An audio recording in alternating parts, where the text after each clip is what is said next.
7:34 time. Nice to have you with us on this Thursday morning. Hope you've got your umbrella. I don't know. I feel like we can say no complaining about the rain today because we need it. It's been dry out there for sure. We just planted a garden and it's thirsty. So I'm glad we're getting a little rain. Depending on where you live, you'll get maybe a little bit of rain this morning. Some heavy rain out towards like just St. Cloud, Wilmer, out in that area as of 7:34. Depending on when you watch this, obviously, you might be in the dry spot. Middle of the day will be dry, so if you need a chance to get outside or walk the dog or take a jog, that is your chance for that. And then this afternoon storms should be popping up again this afternoon and evening. So keep an eye on WCCO's weather radar and our new app for that. Let's talk about this big day for Minnesota students because we're wondering if K through 12 students will go back to school this fall. Will it be some kind of combination of distance learning and in school? Will it just be regular school? They'll go back? I don't know. State health and education officials are talking about fall plans for K through 12 schools today. Several Minnesota colleges and universities have said, we're coming back. We've got a plan. We'll reopen campuses. And so we want to know what you think. Should kids go back to school in the fall?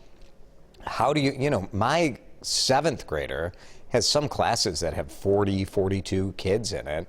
Hard to imagine social distancing. You're going to have kids wearing masks all day in school? I don't know. Like, how is this going to go?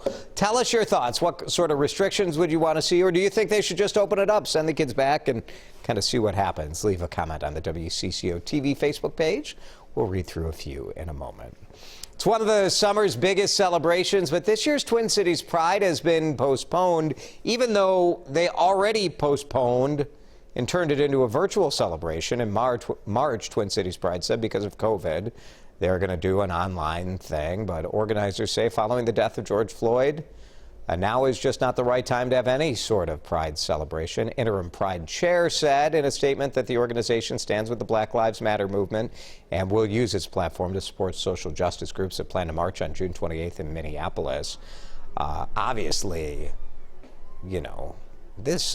everything post George Floyd didn't just change this week. This has been going on. So some questions about why Pride scheduled a parade anyway. But the people we talked to say this result is a good one. LGBT equity and racial equity goes hand in hand, and that's what needs to happen. I think it's more of taking the effort to educate yourself with what's going on in today's climate than having a big party. We are trying to raise ourselves up in a way that's going to be seen as equality for all. And in order to do that, we do have to start with those who need it the most, which are Black folks, Black trans folks, and people of colors, Indigenous folks. March called Taking Back Pride. Justice for George Floyd is scheduled for June 28th, the same day the virtual parade was supposed to happen.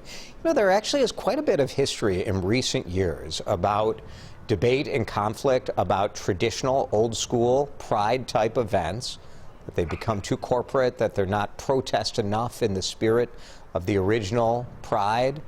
And perhaps we're seeing some of that playing out right here. This other protest will be going on in Loring Park, which is where most of the Pride weekends typically take place. This afternoon, Minnesota DVS will tell lawmakers how it plans to address a backlog of road tests. Oh, man, what a mess this has been, right? If you've got a kid who needs to take a road test, forget it.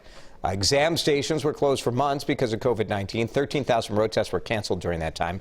Those canceled tests have been rescheduled, but there was a backlog before. Anybody new who wants to get in, it's a mess. At the end of May, the state was saying it had a goal of 300 road tests every day, but truth is there are just way more people who need road tests than they have capacity to do those tests. So we'll see what they asked for at the state this afternoon. After 3 weeks of protests following George Floyd's death, a lot of us wondered, would we see more COVID-19 cases? Obviously, so many people outside involved in protests, and the health department said, hey, if you protested, go get a test. Go get a virus test. State set up free testing sites in several different locations across the Twin Cities, and the health department says, so far, so good. It's happy we're not seeing a big increase in cases. They do say, look, it's too early to tell. People are still getting tested. COVID can take a while to show up. But at least for now, things looking good. Just days before President Trump's campaign rally in Tulsa, though, state of Oklahoma reporting a record number of coronavirus infections, and this rally is indoors. I guess I don't understand why the president didn't just have these rallies outdoors. It's a lot easier to make the case that, hey, we had all these protests, looks like everybody's good, let's have our rally outside. But new cases in Oklahoma up more than 120% from 2 weeks ago. President holding his first rally in months in Tulsa on Saturday. And health officials in that state are worried that the indoor arena will be a super spreader for COVID-19. Crowd won't be required to wear face masks or have social distancing. President says he is not concerned about the increasing number of cases nationwide. The flames, they flare up in certain areas a little bit, but I think we'll put them out very quickly, and we won't be closing the country again. We won't have to do that. Tulsa's mayor admits he's anxious the rally could continue the spread of COVID-19. President Trump has rallies planned for Florida, Arizona, and Texas. All three are reporting spikes in COVID-19 cases. A former Atlanta police officer charged with murder after a deadly shooting in a fast food parking lot. Garrett Rolfe facing the death penalty or life in prison if he's found guilty. Prosecutors say Rolfe shot Rayshard Brooks in the back Friday night. So this is a body cam video. Brooks failed a sobriety test, and then there's a scuffle as he escapes, grabs the officer's taser, runs away. He actually turned back and fired the taser at the officer. But in Georgia, a taser is not considered a deadly weapon. And the victim here was shot in the back running away. That's why Rolfe was fired. DA saying the other officer will testify for the state and will face lesser charges. More companies making changes after Quaker Foods announced it is retiring the Aunt Jemima brand. The company says the character was derived from a racist stereotype and would be replaced by the end of the year. Mars also saying Uncle Ben, that's probably going to get rebranded. That's going to go. Conagra makes Mrs. Butterworth syrup. They say they're taking a look at that brand and packaging as well. Weird story out of the Dominican Republic. The twins Miguel Sano is being accused by an attorney of a role in a kidnapping and an assault. And we've heard of these sorts of stories before where professional athletes who live on the mainland USA are being blackmailed. And Sano says that's what's happened. I'm being blackmailed here. I had nothing to do with any of this. He had a news conference scheduled. He was going to explain his side of it, and he postponed that. He says attorneys basically asked him for $170,000, and then they would drop the accusations. So nobody's been charged on either side of this, but a very strange story there. Serena Williams is going to play in the 2020 U.S. Open. Other top players haven't committed yet, but with Serena saying she's in, you might expect others to follow. The tournament got the go-ahead from New York State to hold the annual event at its usual Flushing Meadows location, except no spectators. It's going to be weird, right? You'll really hear.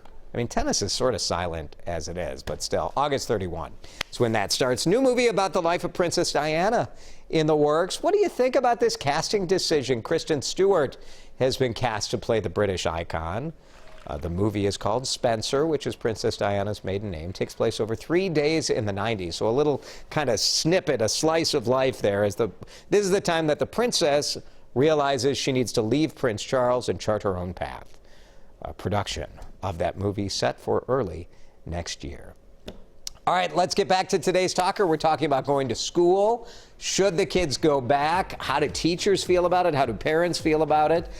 Eric is here. He's been monitoring what you've been saying about it on Facebook. Tons of comments today. Okay. Like everybody has an opinion on All right. this one. I don't know what the right thing to do is, so I'm curious where people are at. Well, first off, we should have asked if they have kids. That might have actually thinned the comments out a little bit. Right. Anyway, Liana says fall classes in school, definitely. Yeah, bring them back. Sue says definitely open up the schools. Loretta says my kids miss school. I would like to see them be able to be in the building with other students. Yeah, I would like to see it too. Like, distance learning's not the same, and we've seen distance learning be of moderate success, right? Because a lot of kids don't even show up because who knows what their home life or computer life or any of that stuff is like. On the flip, Jessica says, I have concerns about opening school for teachers. If we don't open school safely, we might be short teachers when classes are already too full. Yeah. I still feel like, and I guess I'd like to hear from the health experts, I feel like our understanding of kids' role in this virus is so limited. Like, do kids really spread it to adults? Do they not? I feel like we don't really know. I haven't seen good answers on that. A couple also people say that kids are at low risk. Well, and that is, there's no argument there. Like, kids are at low risk, but what we don't know is if they're spreaders, right? Or super spreaders. Or super spreaders. You know what? Go to a rally. Go have an indoor rally. That's what we'll do. All right, this is the 734 from WCCO. We'll update you, of course, all day, let you know what the health department says this afternoon. You can watch that live on CBSN Minnesota. Have a great day, everybody.